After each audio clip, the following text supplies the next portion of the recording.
Hello, everyone, and welcome to Harv's World for another episode of Chellington Valley. Such a lovely morning in Chellington, wouldn't you say? I would say. I'm just finishing cultivating my fields. This is just the last little bit, thank goodness. I'm glad that tour is done. Oh, where do we stand today? Well, we've made quite a bit of money. We're doing okay. Everything is pretty stable at this point. Can't really complain. Who would listen if I did anyway, right? Right. So, let's see. Where are the hands today? Well, Kevin and I have a little bit of a special job we're going to do today. And I haven't really had a chance to work much with Kevin, so I thought that would be a good idea. We've been requested. Well, you'll see in a little bit. Right now, I do have him planting in my field 104 over there across the road. And he got me all loaded up and ready to go to market this morning because I'm going to sell off my crops and goods. I've got more wool already. I mean, fully loaded up with wool. The sheep are cranking it out. There comes Kevin now. He's planting canola over in that field. We're going to give canola a shot and see what that'll do for us. I think these sunflower seeds, even though they're not high volume or anything, are going to set us up fairly well. And then Hugh is working with Julie today. Yes, Julie is back. And they're harvesting some corn right now. They should be on that for quite some time. It's a big field that they were working on over there. So I'm going to run to market. Sell sunflower seeds. Sell off this wool. And then see where we stand at that point. Oh, that's not where I want to go. Well, the wool market was down a little bit today. Only about 4,000 quid. But still, that's not too shabby. And then the sunflower seeds, well, sunflower seeds brought in about 7,000 pounds. So we're doing okay. I mean, Triple H Farm has just brought in another 10,000 on its own. Cannot, in any way, shape, or form, complain about that. Man, the driving on this truck is so squirrely sometimes. Well, with a little bit of luck, by the time I get back up to Triple H, Kevin will have knocked out field 104. It's not that big of a field, so it really shouldn't take that long. And then I'm going to check our millet and see what the millet prices are. If the millet prices are starting to look pretty good, then I'll probably go ahead and get that sold off too and just see what, one good complete harvest from Triple H is going to bring in. I mean, that'll be pretty much, with the exception of some grass bales that I could do off of field 104. That should give me a little bit of an idea of how self-sustaining Triple H has become. And of course, the money is always increasing, so we can always add on if I need to. Alright, let me get back up there. Well, the prices aren't bad, at least I don't think they're bad. I don't really know. I've never done millet before or had opportunity to sell it before. Yeah, take your time there, buddy. Just, don't get in a hurry.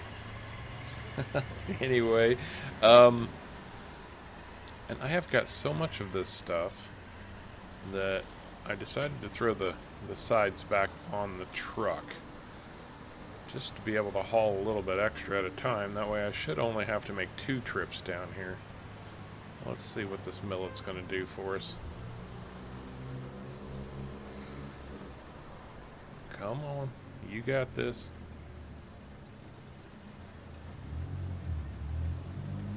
I imagine this is going to be somewhere around the 6,000 pounds for this trailer.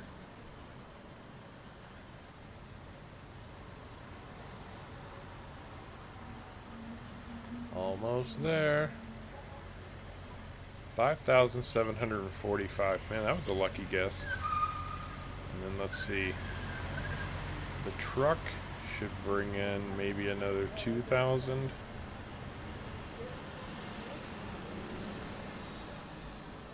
And I have at least this much more in the silo. So millet's actually going to turn out to be a pretty darn profitable crop. Oh, look at that. 2,000. Boom. On the money. So far about 8,000 pounds for the millet. One more load to haul. Yeah, we'll see where we're at that point. Between the millet and the sunflower, I think Triple H Farm is having a darn good day. Don't forget to throw some wool in there too. Alright, time to get rid of the last of this millet. Oddly enough, I didn't have enough to fill the trailer the second time, but if I hadn't brought some down in the truck bed the first time, I'd end up making 3 trips. It all works out in the end. Who cares? All I want is the money. Show me the money. Another 4,300 pounds. Outstanding. Absolutely outstanding. On the day between sunflowers, I was thinking soybeans for some reason, sunflowers and millet, Triple H brought in 19,000 pounds. Tack on another basically 4,000 pounds for the wool.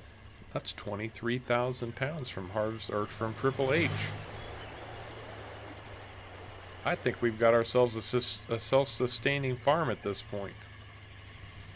I could easily keep this operation running without any trouble whatsoever. Oh, and I did want to mention, I had completely forgotten this. And actually, now that I think about it, with that money coming in, I should do this again. Yeah, let me just do that. Let me do that. I'll get off the road here and stop. And I had paid off another 50,000 on the loan. Looks like I tacked on another 5 somewhere that I wasn't aware. No, the loan is 100,000. Yeah, I'm right. So I'm going to pay another 50 grand off. Boom, Bob's your uncle. $290,000 loan. I'm down to $50,000. 50,000. I could pay that off today. I could pay that off today. Something to think about. Alright. I'm going to go collect up Kevin because I have a sneaking suspicion that he is done with Field 104. And we've got a job to do. It's been a little while since we broke out this log trailer. And, well, I'll tell you why. It's been... I had it restored, or fixed up. I mean, restored's probably a little bit of a strong word, but I had it fixed up, so it looks much nicer than it did when we got it. That's for sure. But this should set us straight. Now, old Kevin is going to follow me over in the truck just in case we need it. Hopefully we won't. But there's an apartment complex up near Felmersham that's having a tree problem, apparently. They had their trees checked out because they've got some really big trees and they're next to, you know, habitation, and they like to keep a check on those trees just to make sure that, you know, nothing's going to fall on their residents and smush them like a bug. So, they've got a bad tree and they want us to take it out for them. And that's, you know, that's one of the reasons I've got Kevin with me today, is because I just wanted somebody more experienced. So Hugh's working with Julie on that cornfield, which they should be on that pretty much all day. It's a really big cornfield.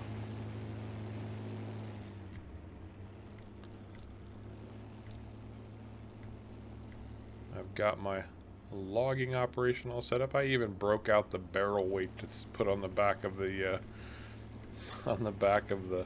farm all, just to make sure that if I was lifting logs with this thing, I didn't tip forward. I'm sure you know what I mean. It's going to be a bit of a drive up there, especially at only 30 kilometers per hour, so we'll check in a minute. Well, that's the tree. It looks good and healthy, but you can never tell about these things. I guess it's must be rotting from the inside. I don't know. That's yeah, that has to be what it is. So anyway, this is the one they want us to take out. It's big, it's ugly. But well, we'll get the job done. That's what we do. Harv's helping hands. Always getting the job done. I'm gonna leave that to Kevin over there to take care of this, and I'm gonna be the loader.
God. Hugo, what have you done? It's all right. It's okay. I am fine. No problem. But they did want to check me out. Everybody just left ahead of me. They were nice enough to bring the truck by. At this point, I think I just need to get back down to Chellington and see where everything stands. I'm fine. I'm very much fine. Let me get back down there. Everything is all good. So, what happened is the tree fell, and it's not Kevin's fault. I want to get that out there right now. It's not Kevin's fault. I was keeping an eye on him. He was cutting the right way. But when you have a tree like that, you know, and it's been rotting from the inside, it can do strange things. And it didn't fall the way it was supposed to. It fell toward the tractor. I thought I was backed out of the way enough, but it didn't hit me. It didn't hit the tractor. It didn't hit the truck, but one of the branches came down, left a knot on my head. I mean, that's really it. And of course, the medics insisted that I be checked out. They said maybe a minor concussion, nothing conclusive. So I'm perfectly fine. But I want to make sure that everybody understands it was not Kevin's fault. Sometimes these things just happen. It's unpredictable. So anyhow, I want to talk to Kevin. I want to make sure that he understands. Now, we were all there at the hospital, and everybody was kind of emotional and, you know, fearful and all of that, which I appreciate that they're concerned about my well-being. Very much appreciate it. I sent them on back ahead of me because I knew it was going to take some time to fill out the paperwork and all of that stuff. And so It's almost 4 o'clock already getting back up here. Or it's after 4 o'clock actually. I would imagine, well, I know that they have finished up their work for the day. In fact, during the drive back, I called Julie just to check in. Kevin finished clearing the tree. Julie helped him. They hauled that over to the sawmill, and that was pretty much going to be our payment anyway. Was the lumber, or the timber, whatever we could get out of the timber. So that brought in about $5,000, and that corn that Hugh and Julie were harvesting, that was a big that was a big payday, bringing in well over 30,000 pounds. I probably said dollars again, didn't I? No, 30,000 pounds. So, good payday. And you know what that means? I didn't know it at the time, or I would have just taken care of it while I was there, but that means I am definitively, without question, going to pay back the hospital the rest of the debt that I owe them. Chellington Valley will officially have given me the opportunity to pay off a $290,000 hospital bill. Not only that, look at this. I have crops in the ground. I've got my own farm. I've got a very lucrative business going for me. But something else happened when that tree hit me on the head.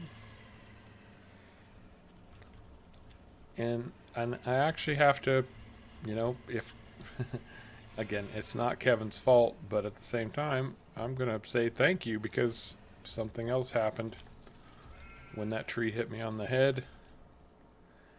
And frankly, that something is I have my memories back.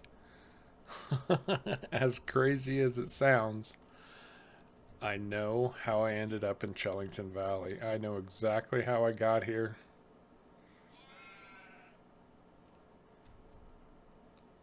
I'm going to get everybody together and talk to them. Yep, that's what I'm going to do. I need to bring everybody together, have a chat with them,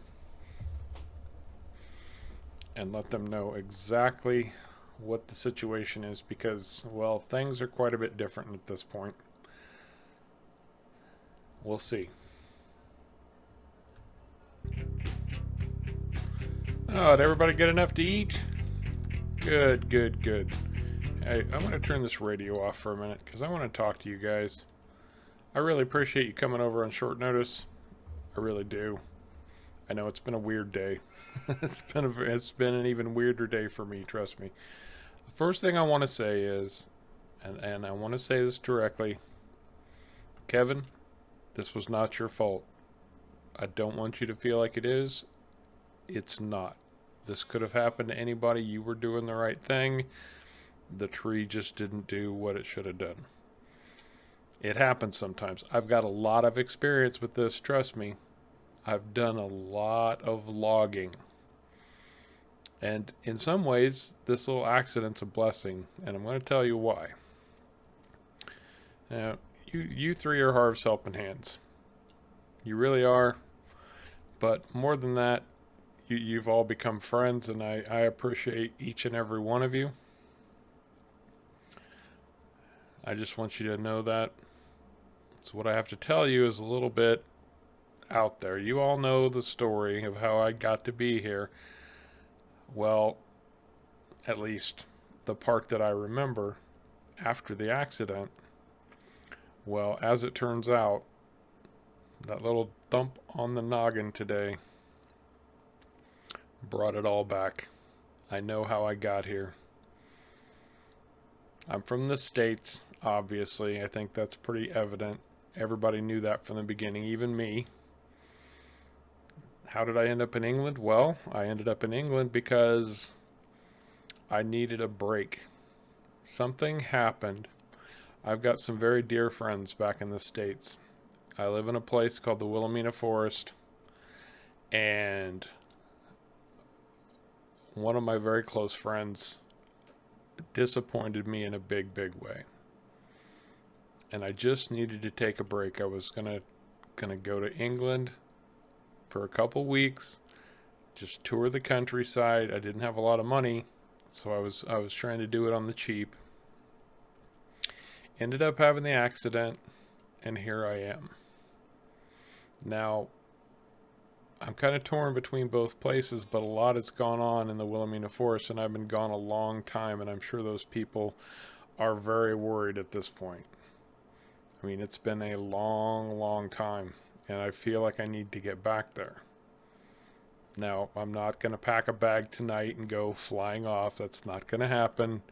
I'm going to settle my affairs here first, but when I do, each and every one of you will know exactly how things are, how they stand. I've got some ideas already.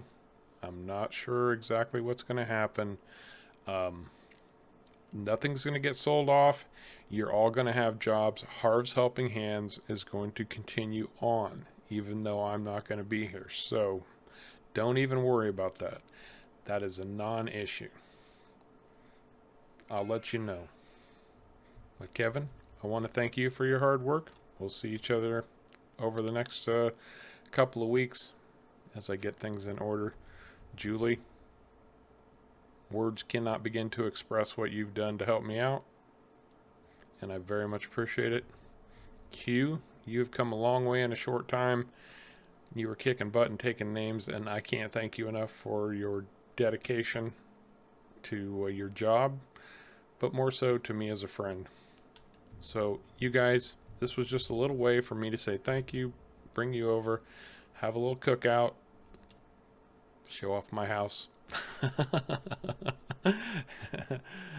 Anyway, guys, thank you so much for coming over, and well, everything will progress as normal for right now, and I'll let you know when I've got things settled.